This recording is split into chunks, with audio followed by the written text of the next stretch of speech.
Hey everyone, I'm Matt Friedman, Matt at the Oracle. It's Thursday, October 8th, 2015, and it's time for another edition of the College Daily Slant, powered by Pro Football Focus and brought to you by DraftKings.com. This is the PFF radio show dedicated to college football and daily fantasy sports, and we have a great show coming up. With me is Wes Huber, the DFS savant and a PFF fantasy college football lead writer. You can follow him on Twitter at PFF_Wes. Wes, how's it going? Going good. Lots of stories to cover and some great matchups this weekend. It's should be a lot of fun. Yeah, certainly. It is week 6. We have reached the midway point of the season. At this point, we basically know what teams are. We know what their tendencies are. If they like to run or throw, we know who their players are. We know how they like to use their players. All of the early season questions have been answered. And now all that remains are those second half questions. What will happen when TCU and Baylor face off? Will Ohio State stay undefeated? Can Alabama get into the playoffs with a loss? Wes, it is going to be a fantastic second half of the season. And at Pro Football Focus, we have all the college content that you need. And with the PFF Fantasy Gold package, you can get it all for only $29.99. In case you are new to the show, we're going to start out by looking at some notable storylines for Saturday's games. Wes is going to highlight some of the important Las Vegas lines, and then we are going to give you our Week 6 DraftKings and FanDuel plays of the week. And Wes will close it out by giving you a couple of plays for Fantasy Feud. It's going to be a good show. Wes, let's jump into it. Give us the rundown of the top storylines, injuries, and suspensions that fantasy players need to be aware of for this week. And let's start with the quarterback position. All right. Well, one of the matchups I really liked this week was Gerard Randall of Arizona going up against Oregon State, whose rushing defense has not been very stable. Looks like he's not going to get the start. Anu Solomon's going to return from his concussion against UCLA. So much for that. Patrick Mahomes, he's had another week to recover. I look for him to be the top overall quarterback play this week. We still don't know anything about Vernon Adams Jr. Obviously, he has a broken finger on his index finger on his throwing hand, and it's looking like another week of a quarterback rotation in a situation to completely avoid. They've focused on their running game last week against Colorado. It looks solid. Taj Griffin, who's a workout phenom, he exploded last week. True freshman. The combination of him and Royce Freeman is scary, and I don't see them airing it out very much this week. And over in South Carolina, Lorenzo Nunez has a shoulder injury. He's going to be replaced by Perry Orth against LSU. Michael Brewer, who broke his collarbone against Ohio State, it will return this week against North Carolina State, unfortunately, because I thought that the team had looked better without him, actually. Indiana, they played Ohio State. Just a remarkable performance, especially when you consider that Nate Sudfeld and Jordan Howard were both out early in that game. They still hung with the number one team, and it's looking like both of those players who had ankle injuries are they're practicing as far as I can tell, but it's still unknown whether Sudfeld will play. If not, Xander Diamont would start, and he looked great running the ball. You know how I love the quarterbacks who can gain yards on the ground, and he looked pretty good. No big suspension announcements other than Matty Mock is indefinitely suspended. Drew Lock will start again. Not sure what he did in that situation, but it's not looking good for the rest of his career with Missouri. Mitch Leidner, who many were hoping would be benched, has been subpar performance. He's looking like he's going to start again against Purdue. And Maryland, Randy Edsall, their head coach, is keeping it hush-hush as to who he's going to start this week against Ohio State. And I'm sure it's got all fantasy players everywhere on pins and needles wondering which Maryland quarterback is going to be out there. Yeah, I can definitely see how Mahomes could be the number one quarterback this week. In fact, he is my Mahomes, if you know what I'm saying. And it's a great thing, actually, that Matty Mock is suspended because hopefully that will keep people from being tempted to put him in their lineups. Let's go to the running back position. Any news items there? Yeah, lots of injury updates. Dalvin Cook, one of the most dynamic players in all of college football, he hurt his hamstring last week against Wake Forest after a 94-yard touchdown run, which is just devastating for fantasy owners. He's been in a limited practice. He's been practicing in shells. Basically, he's trying to tough it out, trying to gut it out. We're not sure if he's going to start. He's definitely questionable. Devin Johnson at Marshall, he injured his back against Kent State 2 weeks ago, early in that game. So he burned a lot of people. He has practiced all week. Looks like he will return against Southern Miss. If he doesn't, it'll definitely be a surprise. Kenneth Dixon has a late injury, a sore leg, but he's looking like he's probable to play against Texas San Antonio. But Jared Kraft would start and be a DFS play wherever you can find him, if Dixon doesn't play. Boom Williams is back. He's practiced all week for Kentucky. It couldn't be at a better time. They're going up against Auburn. Auburn's giving up over 250 rushing yards a game. If Williams can get a significant number of carries, he could have a huge game this week. Devian Smith, Michigan, they're going up against Northwestern. So I reported last week that he was going to play, and the information available at the time said he was going to play, but then he ended up not traveling with the team to Maryland. They didn't need him in their complete embarrassment of the Terrapins, but it's going up against Northwestern and their run defense.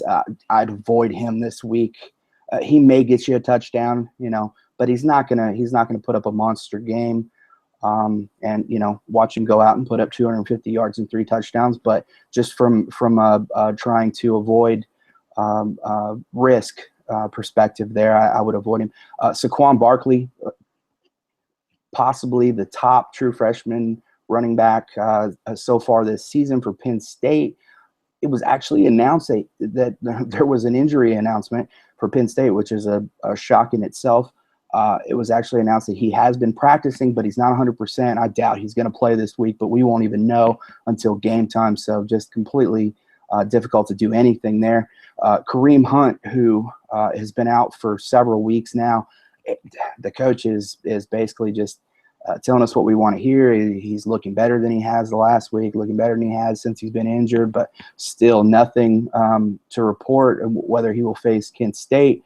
I previously mentioned Jordan Howard, his ankle, everything's unknown. I know he's been dressed at practices, and I've seen some reports saying that he's practicing on the side, but we just don't know. Virginia Tech, right as they're getting Michael Brewer back at quarterback, Marshawn Williams, the guy that I expected to eventually wrest away the starting job at running back. He re-injured his surgically repaired knee. He's likely out for the year. And another guy who has definitely flown under the radar for the last 2 seasons, Josh Ferguson for Illinois. He's very doubtful this week against Iowa. He has a sore shoulder, which is a terrible thing for a running back, considering the pounding they take. And as far as the starters go, watch out for Divine Ozigbo and Andy Janovich in Nebraska. Terrell Newby has been underperforming. They will be going up against Wisconsin this week. I'll talk about Ozigbo later on in the show, but there could be a changing of the starter there. Like I was talking to you earlier, Matt, I really wish they would give Amani Cross a shot, but it's looking like they're going to go with possibly a rotation, but Ozigbo's has looked pretty good actually, and could end up becoming the starter for the Cornhuskers.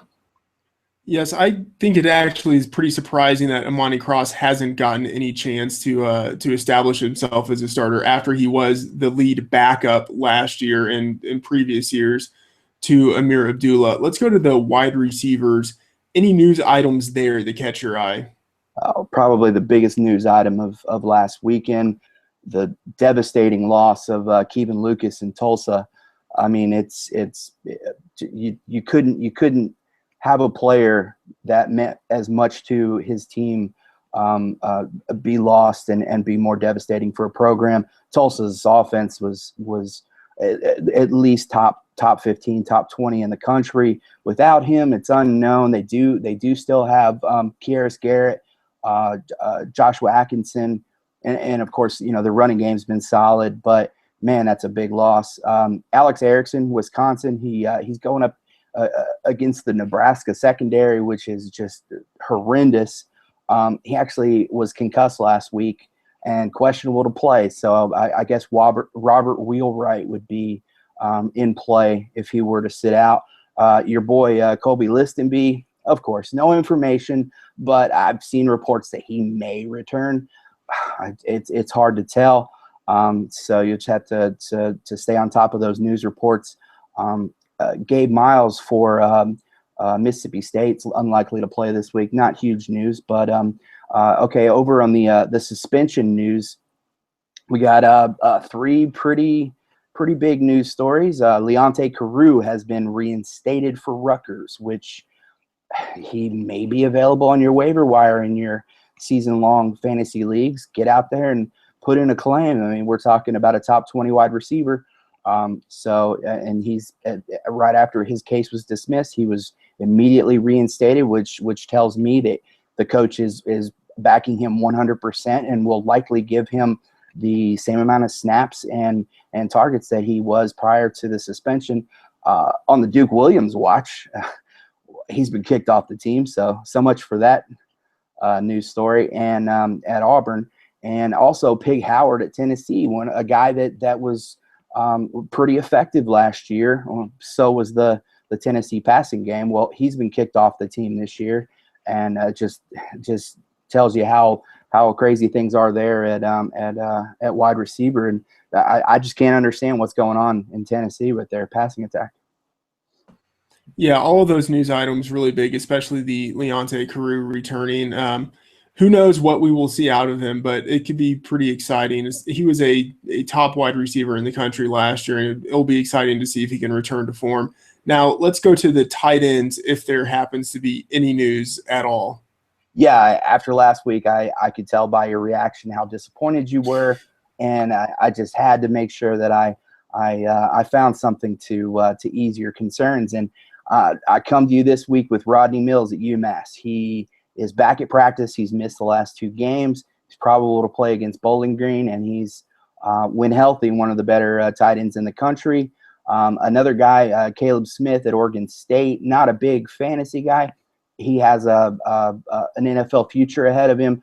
He has an illness. He's gonna be out for the year. Now, like I said, not huge for fantasy, but at the same time, he was big for the team blocking, and which is where his value lies.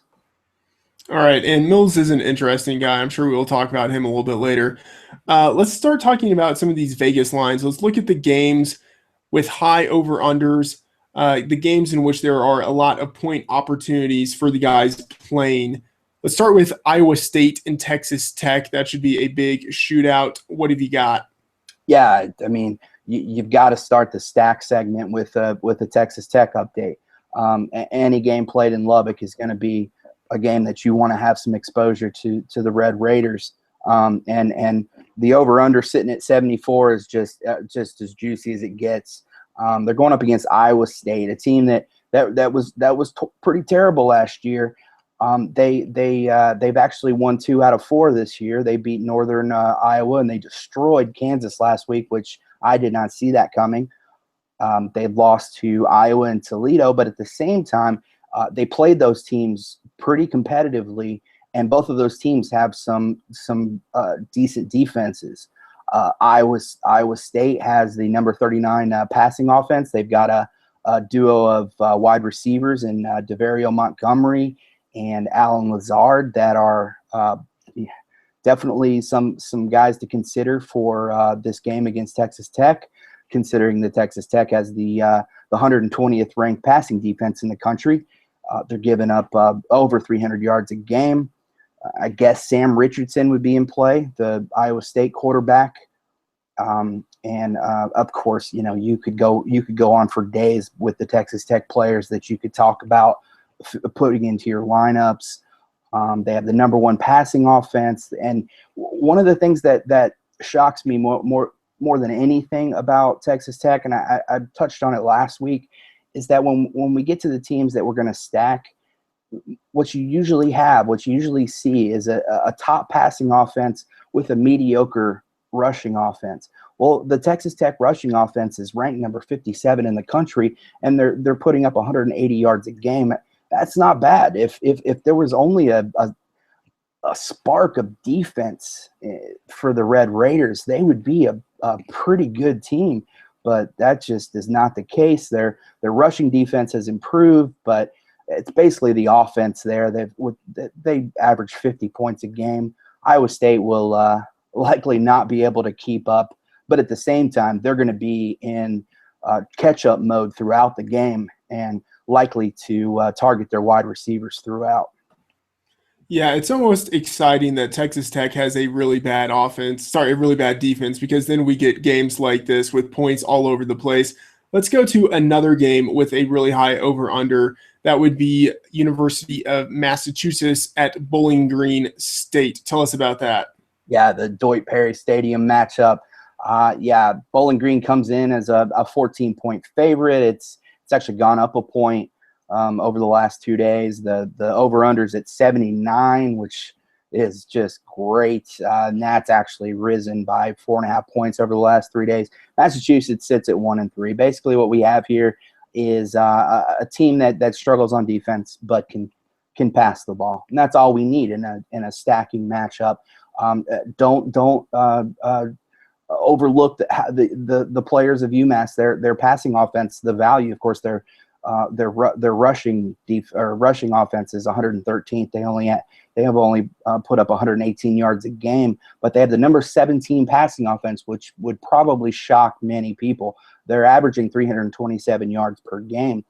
Blake Fronapple has definitely been all that Massachusetts could have asked, but at the same time, with how bad their defense is, they're throwing early and often.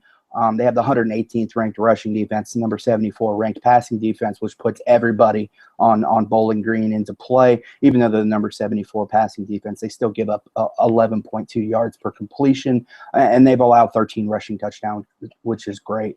And now they have lost to Colorado, Temple, Notre Dame, pretty decent teams. Of course, Notre Dame's good, and Temple's been an emergent team this season. But going up against Bowling Green at home, who has – while they've lost 2 games to Tennessee and Memphis, and the Tennessee game did end up being a pretty decisive defeat. They hung with Tennessee throughout that game until the very end, and Memphis, that was one of the best games of the season so far.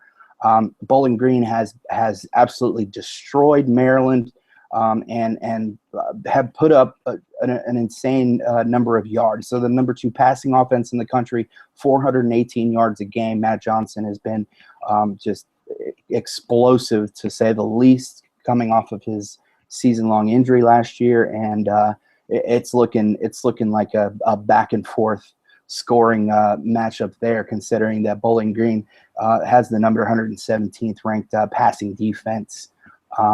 Which just provides so many opportunities from that game. Yeah, Bowling Green is about as good as a 2-2 team can get coming from the MAC. I don't think anyone would want to play Bowling Green at home. I think that would be a tough game. Now let's go to Middle Tennessee State and Western Kentucky. Yet another game with a really juiced over/under. Yeah, I mean, it's 70 points, 69.5 points, gone up 4 over the last 3 days. And Western Kentucky's they're predicted to win by 8.5, and they will. They're playing at home in Bowling Green. It's and that the spread has actually gone in their favor by a point over the last couple of days. Middle Tennessee, they've played against some tough opponents. As far as being a mid-major, they were obviously beaten by Alabama. They lost to another SEC team in Vanderbilt, and then Illinois is good some weeks, terrible other weeks. The way they played against Nebraska last week, you have to look at that loss to Illinois as not such a huge letdown. They do have 2 wins, but Charlotte, a former FCS team, and Jackson State. But the thing to remember here, Middle Tennessee, the number 19 passing offense. They've got several wide receivers that you can target, and their quarterback is obviously in play. They're averaging 38.2 points per game, and their passing defense is number 70 in the country, which of course plays into the hands of Western Kentucky and their plethora of options at wide receiver. And if you could call Tyler Higbee a wide receiver, why not? And Brandon Doughty is just going to be all over those guys. I think 2 weeks in a row he's thrown for 300 yards before halftime. That's likely to continue this week. You also have to consider that the Western Kentucky offense, while they're number 3 in passing, they're number 100. They're the 123rd out of 125 teams in rushing offense. But one of the things that sticks out when you look at the numbers, you see Western Kentucky down at the bottom of the rushing offensive ranks, 90 yards per game, and then all of a sudden you look over, oh, they've scored 10 rushing touchdowns. That shows you that that Furby can still be a play there for Western Kentucky. He gets a couple touchdowns, and there you go. That's all you need. Both of these teams average around 38, 39 points a game. This is going to be an explosive matchup, and likely one that will win some DFS prize pools. Yeah, out of all of the kind of quote-unquote non-marquee matchups of the week, this one is my favorite. Now, let's talk about some of the games where maybe players should be a little bit cautious based on the Vegas lines. Let's look at Florida and Missouri. All right, yeah. I mean, we've discussed Florida on pretty much every podcast that we've had. It's well known my man crush on Will Greer, and I want more. I want to see him run the ball more. I actually went back and watched the Kentucky game the other day, and man, he looks good. And I think he had somewhere around 60 yards rushing, but if he would just take off a few more times, he could easily go over 100. This is a guy that put up 1,000 yards rushing and 80 touchdown passes his junior and senior seasons in high school. I mean, he's a dynamic player. In this game, though, the over-under is sitting at 39.5. I see most of those points going to Florida in this game. So if you wanted to put a couple of Florida guys into a GPP, that's doable. I wouldn't throw them into a cash game lineup, but I just don't see the true freshman quarterback Drew Lock from Missouri coming in, and he may be a redshirt. I'm not sure. He's a freshman coming in and beating Florida. Or even scoring many points against them. I would expect a few field goals. Florida's only predicted to win by 4.5, which is just prime for wagering opportunities. Florida comes in 5-0. Obviously, they demolished Ole Miss last week, 38-10. And it's a little surprising though when we consider the limited exposure matchups. Usually, we have a really good defense, which we do for both teams here, but we usually have really good rushing offenses. But for both of these teams, they're outside the top 100. The problem for Missouri is that Florida is number 42 in passing offense. I reported last week that I believe they were 53rd, so they jumped up 11 spots from last week, and they should only rise from there with Will Greer leading the attack. And one of the things to consider, Florida has the 53rd ranked passing defense, and they've given up over 200 yards a game, 10 yards per completion, and 6 touchdowns in the passing from the passing defense. But also consider that Vernon Hargraves III is finally healthy, and they've also got Jalen Tabor back from his suspension a couple weeks ago, and that's another place in the ranks that is likely to climb very quickly. Missouri doesn't have a rushing attack. They're 112th in the country. They've got the freshman at quarterback. They're only averaging 21 points a game. You just do not want anyone from Missouri on your team.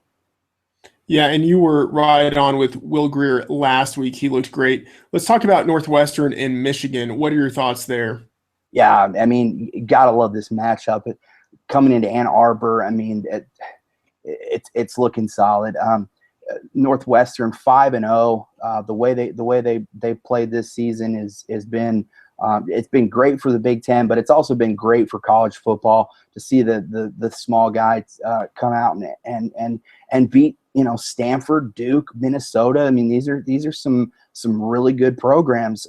And what's really surprising for Northwestern is they've only allowed more than 10 points in one game this season. They have the number 7 ranked passing defense, the number 26 ranked rushing defense. They've only given up a single rushing touchdown all year and only 2 touchdowns for the passing defense. They're averaging 25.4 points per game, which is more than enough when your defense is that tight. And they've got the number 14 rushing offense. Of course, it led by Justin Jackson, one of my preseason players. He's been all that and more. He doesn't have the touchdowns that will lead to high ownership percentage, but nobody has been able to stop him this year. Now, that said, they're going into Ann Arbor. They're going up against the revitalized, to say the least, Michigan defense, which has been absolutely dominant. The number 3 ranked passing defense, the number 5 ranked rushing defense. They've only given up 2 rushing touchdowns, 2 passing touchdowns. It's not looking like a high-scoring game. They're both top run offenses, but I really don't see that working either. This one looks like a back-and-forth struggle with field goals deciding the victory. And honestly, I don't know if there's a single play in this entire game. Yeah, it's an old school football game. Not great for fantasy, but really exciting if you like watching good Oh yeah. football. Oh yeah. All right, Wes, fantastic stuff as always. All of that's going to be very useful for people when they are setting their college fantasy football lineups. Of course, if you're playing DFS for college football, then you're also probably doing it for the NFL. And I think that we have had a great NFL season so far. And fantasy football, it's back in full swing, and it feels like the playoffs thanks to 1 week fantasy football at DraftKings.com, with millions of dollars being won each week. Every play in every game could take you closer to a life-changing payday. This isn't fantasy as usual. This is DraftKings. Welcome to the big time. Hurry to DraftKings.com now and use promo code PFF. With your first deposit, you can play for free in this Sunday's $1 million fantasy football contest. First place takes home $100,000. Enter PFF for a free entry now at DraftKings.com. That is DraftKings.com. All right, Wes, let's get into it. Let's go over our Week 6 plays for DraftKings and FanDuel. Wes, give me your plays for the quarterback position.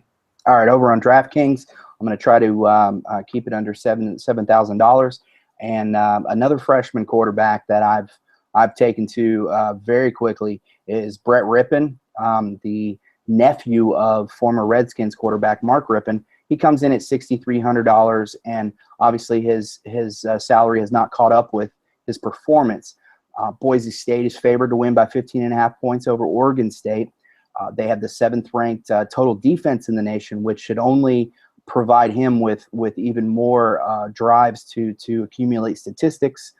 And even though we're talking about a true freshman quarterback here, he is 3rd in the nation with an 83.1% accuracy percentage. His throws are as crisp as you will find from any senior in college football. He has completed 7 of 10 passes beyond 20-plus yards for 5 touchdowns and 290 yards. The key to his ability is his lightning quick release. He has a 2.42 second time to throw average. And even when he does hold on to the ball a little bit longer, his efficiency increases by 16% after 2.6 seconds in the pocket. He is a player that you definitely want to have in a GPP as much as you can, fit him in. He's a great price, a great player. He has a great defense and some solid guys to throw the football to. Okay, and then over on FanDuel, this one is a bit of a wild card, and I went back and forth on choosing him, and I almost just added him to my GPP plays, but I eventually decided that I'm going to go with James Summers of East Carolina. He's $4,500, the bare minimum. He could still split time with Blake Kemp, and Blake Kemp has not been terrible. But consider that, okay, let's start with the spread. It does favor BYU by 8 points. That doesn't change his value at all.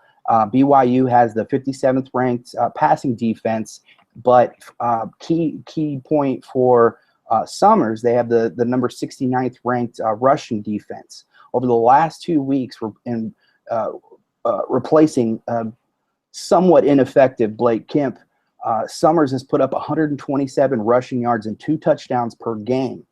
On top of that, he's completed 17 of 22 passing attempts. He's got 3 touchdowns, no interceptions, and he's completed 4 of 7 at 20-plus yards for 2 of those touchdowns. I like that, really digging deep there. I am doing the opposite. I'm just grabbing players right off of the top of the salary heap. On DraftKings, I'm going with Seth Russell from Baylor. He's at $9,300. I think he's the top quarterback, not just of this slate, but also in college football right now. And he is the 3rd most expensive quarterback in this slate at DraftKings. I think anytime you have that kind of discrepancy, you're paying up for a guy, there's no question, but I think you will be getting more than what you pay for. In passing efficiency and adjusted passing yards per attempt, he's number 1 in the nation. He's actually the second touchdown getter on his team in terms of rushing production. Obviously, Baylor has a dynamic offense. They are first in the FBS with 63.8 points per game, and then they are going against a team that allows 40.2 points per game. That's one of the lowest numbers in all of FBS. This is kind of a perfect storm of what is going to happen to Kansas. Baylor is favored by 45 points. Again, a super high over-under. They have an implied point total of over 60 points. I could see a situation in which easily Russell gets 300 yards and 4 touchdowns, and I think he has upside for much gaudier numbers than that. So he's a guy I'm rolling with. Over at FanDuel, I'm going with Anu Solomon, Arizona, 8,300. Returning from injury, he has a nice matchup, a big over-under. They're playing at home. He's been efficient when he's been playing, pretty decent passer. And he has really 4, I think, pretty undervalued wide receivers who can all contribute in different ways. I think he's a guy that has big upside for this game. And Arizona has an implied point total of 35.5 for this game. So regardless, there should be a lot of points going around in this game. And he is the guy who really facilitates all of those points in the first place. So I think he will have a big week. Now let's go to the running back position. Wes, who do you like this week?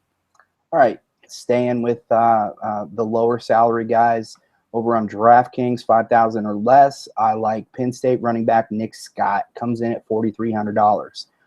Penn State is playing at Penn Station. They're favored to win by a touchdown. Indiana's the 71st ranked rushing D in the country, which is not so bad, but they are allowing nearly 5 yards per rushing attempt. So I mentioned earlier, Saquon Barkley and Akil Lynch are going to be out this week. They're not listed on the team's depth chart. Nick Scott came in again last week to fill in for the injured players. He's broken 9 tackles in 19 attempts and has a dominant 111.3 elusive rating, and is a bargain at $4,300. Over on FanDuel, trying to stay under $6,000. I like Iowa running back Jordan Canzeri. Comes in at $5,800. Iowa's favored to beat Illinois by 11 points. And Illinois has been tough against the run, but normally I would shy away from using him, even though they are favored by 11. But Canzeri was able to put up 125 rushing yards on Wisconsin last week, which is far better than the Illinois run defense. Now, Canzeri is only 5'9", 192 pounds. He's not going to run over the top of people. But the key to his success has been Iowa's offensive line Their zone blocking scheme ranks as the 9th most effective in the country. And then on top of that, Jordan Canzeri can catch. He excels at catching the ball out of the backfield. He's caught 12 of 13 catchable passes and has put up a very productive 1.6 yards per route run, which is excellent for a running back. Yeah, I really like the Canzeri call, especially if you compare his salary on FanDuel to that on DraftKings. You can really see the discrepancy, a great value on FanDuel this week. Now, at DraftKings, I'm going a little bit cheaper. I'm going with DeAndre Furby. You mentioned him earlier, Western Kentucky, 5,700. He's got a fantastic matchup, and he is not a talented runner. There's no question about that. But he is a big-bodied guy who is basically the last man standing. Leon Allen, their stud runner from last year, has been lost for the season with a knee injury. And since that happened, Furby has had 70% of the rushing attempts on that team. He is the guy who scores touchdowns for them when they get close to the red zone if they're handing the ball off. He doesn't have a high upside in terms of yardage, but he has a really solid floor. He is almost guaranteed to get at least 50 scrimmage yards each game, and he has a high probability of getting a touchdown. And really, in this game, given the nature of the shootout that we are going to see, he does have something close to, I would say, like 90-yard upside with 2 touchdowns. Like, that is within his realm of possibilities. But even if he gets just 60 yards with a touchdown, he's returning value at his salary. And then on FanDuel, I'm going high. Ezekiel Elliott, obviously Ohio State, $9,400. He's second in the slate in terms of salary at the position, second on the slate in terms of his per game production that we've seen out of him. He really is the heart of that Ohio State offense. He's the guy that runs the ball, both in terms of accumulating yards and getting the rushing touchdowns. He doesn't contribute much as a pass catcher, but that's not really going to be an issue in this game. Game flow should be very positive for him. And I think that he has not poor man's Leonard Fournette upside in this game, but I would say maybe upper middle class of Leonard Fournette upside. Really, he's cheaper than Fournette, but I think that he could have something that is close to, in his upside, 225 yards and 3 touchdowns. I mean, this is the type of game in which Ezekiel Elliott can really take over. So I think if you're going to pay up, he's a decent guy to pay up for if that's the type of thing you are into. Now, let's go to the wide receivers. Wes, who do you like there? Yeah, well, you mentioned that Ezekiel Elliott's not much of a threat in the passing game.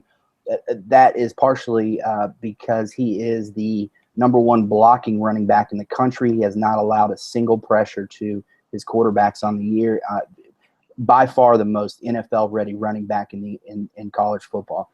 As far as wide receivers, my first guy at DraftKings trying to stay under $5,000, I'm going to cheat a little bit. I'm going to go $5,600. The reason is Cody Cook, wide receiver for Kansas State. Whenever I see a situation where a player is playing running back or wide receiver and they're given the opportunity to play quarterback, I jump all over him. Now, Cody Cook, it was recently reported that he has a sore shoulder, and that will likely push his ownership percentage down.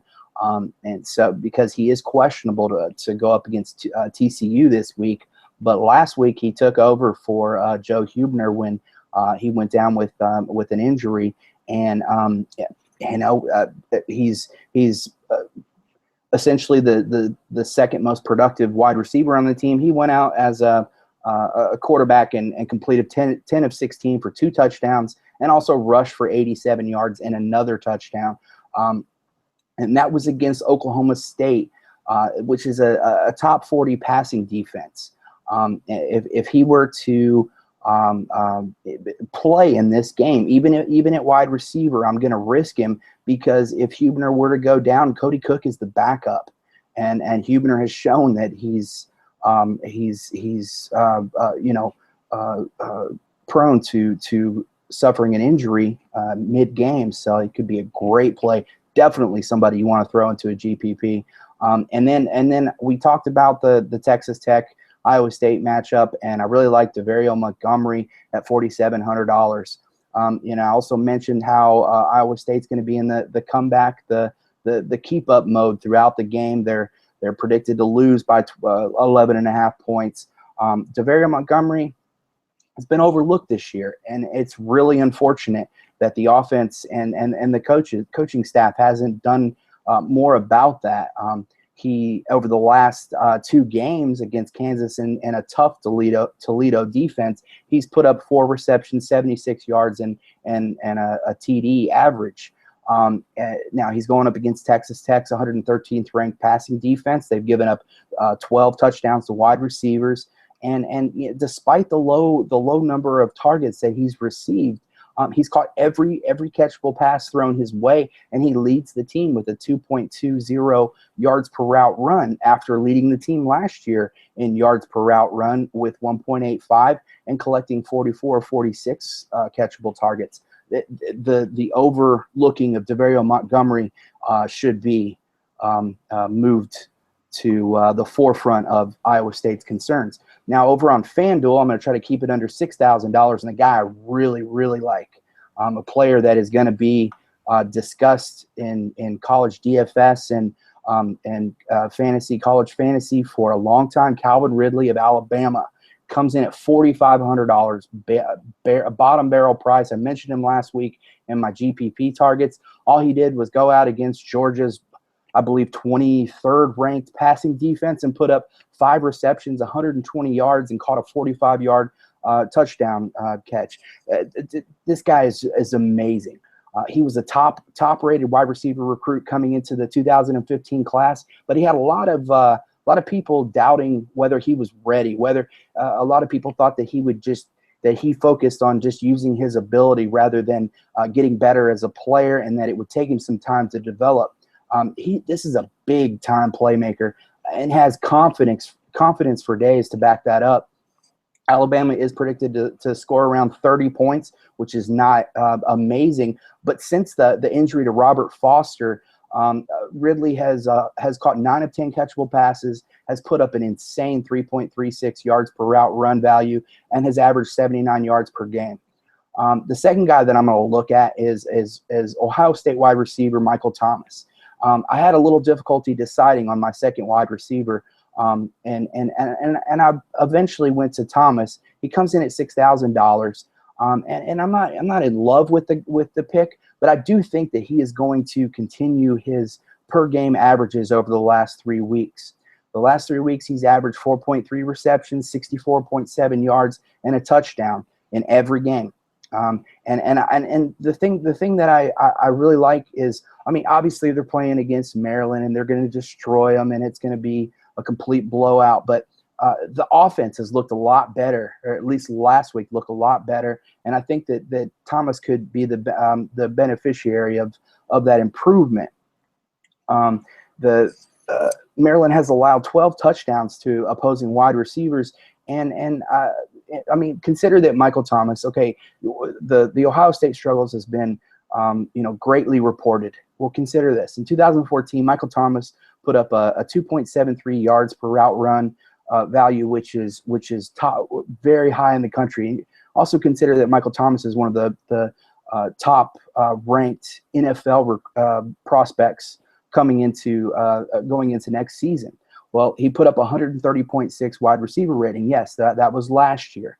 Well, let's look at this year. Even with the struggles that the team has gone through, he's put up a 2.39 yards per route run, which is a little bit lower, but his wide receiver rating has increased to 144.6, and he's caught every catchable pass.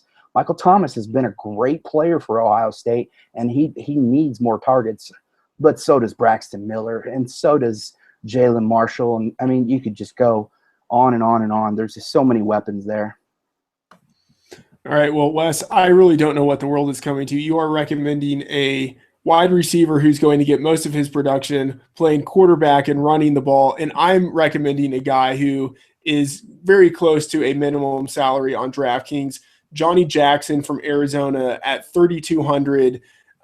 He has the 91st highest salary at the position in this slate, which sounds crazy, but he is the 32nd most productive wide receiver in the slate. And I think he makes for a very intriguing GPP stack with Solomon. So although Jackson has a dirt cheap salary, He's third in yards receiving for the team. He's actually tied for first on the team in receiving touchdowns, and he has 236 yards on 19 receptions. That is basically the same as the other two guys who are slightly ahead of him, who have 244 yards and 242 yards. So all of these guys are basically like the co-wide receiver one.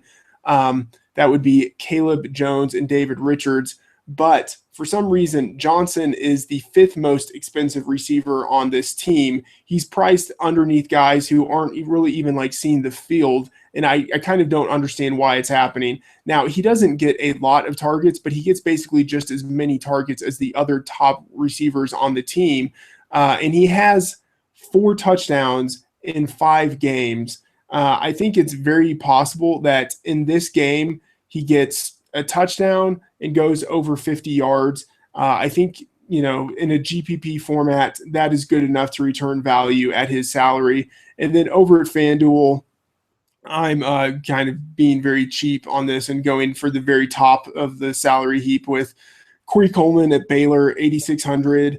I think he is so superior to every other wide receiver in the country. Even if he's not technically the best wide receiver in the country, he's the most productive, even if he's just the right guy in the right place at the right time. What's happening at Baylor is working for him, and he is the primary beneficiary of everything that is going well with Seth Russell. He is leading the country in touchdowns receiving by a long shot, even though he's played in only 4 games. I think Coleman's downside in this game against Kansas, in which they were just expected to roll, I think his downside is 100 yards and a touchdown, and his upside really is 175 yards and 3 touchdowns. And I think when you compare him even to the guy who has the second highest salary or the third highest salary, it makes sense to pay up for him. So he's the guy I'm going with at FanDuel. Now, sticking with FanDuel, let's look at the tight end position. Wes, who do you like this week? Or maybe phrased differently, who do you hate the least? Okay, yeah. I'm going to go with the guy I went with last week. He came through for me, Mark Andrews at Oklahoma. He's $3,300, 6'6", 236-pound true freshman. 2 weeks ago, he put up 3 catches, 87 yards, 2 TDs. Last week, he only caught 1 pass, but it was for a touchdown, which is more than enough from the tight end position. He runs 53.7% of his routes out of the slot, which is a great area to see targets. And he's put up a 3.82 yards per route run out of the slot. He's caught all of his catchable targets. He's leading the team with a near perfect 158.3 wide receiver rating, and also a 3.76 yards per route run value. Yeah, I like that. And if I weren't going with Rodney Mills, Massachusetts, $3,100, I would be going with Andrews. I think those are clearly the 2 top guys in this slate. And really, we're in a slate without Tyler Higbee and without Jalen Samuels from North Carolina State. You're really just kind of looking for touchdowns at this point. Mills has been out the last 2 weeks. In his first 2 games, he did nothing the first week. In the second week, he had, I think, over 100 yards and 2 touchdowns. Last year, he was a very productive player. He had 30 receptions for 489 yards and 5 touchdowns, and he did that as the number 2 tight end on the team. The number 1 tight end last year had 637 yards and 6 touchdowns. So just collectively, last year, 40% of the receiving touchdowns went to the tight end position. Like, this is a team that funnels a lot of production to the tight end, and Mills is a very capable player. He has the total ability to take a lot of that production from last year and channel it this year. Really, the big question is just whether he will actually be healthy for this game. So I don't think he's a cash game play, but I think he's a good GPP play if you're willing to roll the dice on a guy who might or might not get a lot of action if he suits up. Okay, Wes, let's go to the flex at DraftKings. Who do you like there? All right, I like Quadri Olison at Pittsburgh. The Pirates are favored to win by 10 points over Virginia, who has a mediocre defense. Now they do rank 67th against the run, which isn't great, but it's not the worst you could find, obviously. But they do allow 4.63 yards per attempt. Now Ollison, he started the year against Youngstown State of the FCS with 207 yards, and in replacing James Conner, who was injured that week. And then after that game, he struggled against Akron and Iowa. I know he received 22 carries against Akron, but against Iowa, he didn't receive that many carries. Well, he has re-earned the trust of his coach. He received 22 carries again last week against Virginia Tech, and he went out and produced 122 yards, which is more than enough to keep him as the top dog. He's generated 58.4% of his yardage on 15-plus yard runs.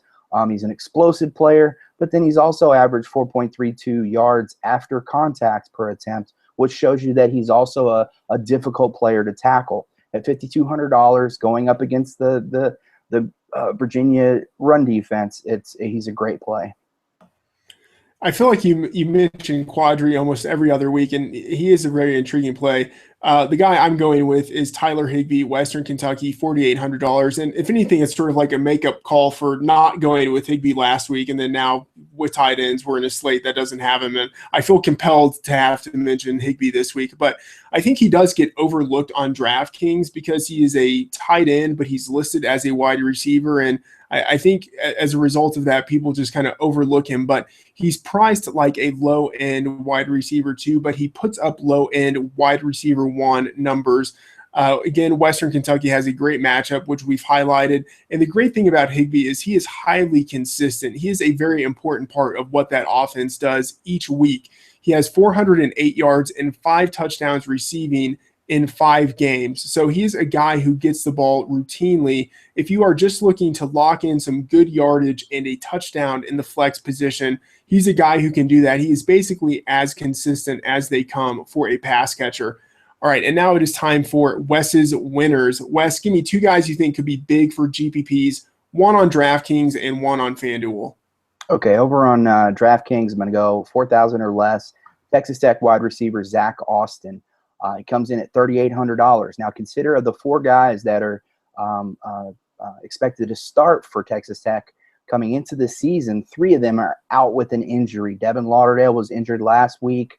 Ian Sadler has continued to be unavailable on game day. And then Dylan Cantrell is another guy who has been out. Zach Austin stepped in last week, put up over 100 yards. I believe he caught 8 passes. And it's amazing how they can just plug and play their wide receivers there. I do also like Nebraska, Divine Ozigbo. I mentioned him earlier. He comes in at $3,500. Over on FanDuel, 5,000 or less. We've been talking about the UMass Bowling Green matchup, and I really like Markin Michael, the number 2 wide receiver, comes in at $5,000. He's been highly productive over the last 3 weeks, and it is in a perfect opportunity to put up some meaningful stats. Yeah, I think Michael, especially if Mills doesn't see action again this week, then I think he will especially soak up a lot of that production. And then finally, Wes, give me your 2 plays of the week for Fantasy Feud. All right, and they're both names that you would consider chalk plays. And I'm gonna horribly pronounce his name, but Samaj Perrine. I know how to pronounce it, but I forget whenever I try to say it. He comes in against Texas, who has just a terrible run defense this week for Oklahoma. He was out early with a knee tweak, but over the last couple of games, he's really produced. They've got him listed at $86,500 and just a complete steal in that matchup. The other guy I like is another chalk guy, Nelson Spruce of Colorado, going up against Arizona State. Now, Arizona State's passing defense is pretty decent. Their run defense is more exploitable, but he comes in at $70,800, which is far too low for a guy who caught over 100 passes last year and will continue to see this targets from the same quarterback. Nelson Spruce is far too good at that price. All right, Wes, fantastic stuff as always. And I think that's going to do it for this edition of the College Daily Slant. Be sure to tune in next episode for our DraftKings and FanDuel Week 7 plays. Of course, you can catch us on PFF Radio. You can subscribe to the show on iTunes, listen to the show on Stitcher and Blog Talk Radio, and watch the show on YouTube and the Fantasy Sports Network. For Wes Huber on Twitter at PFF_Wes, I'm Matt Friedman, Matt F. the Oracle. Thanks for tuning in.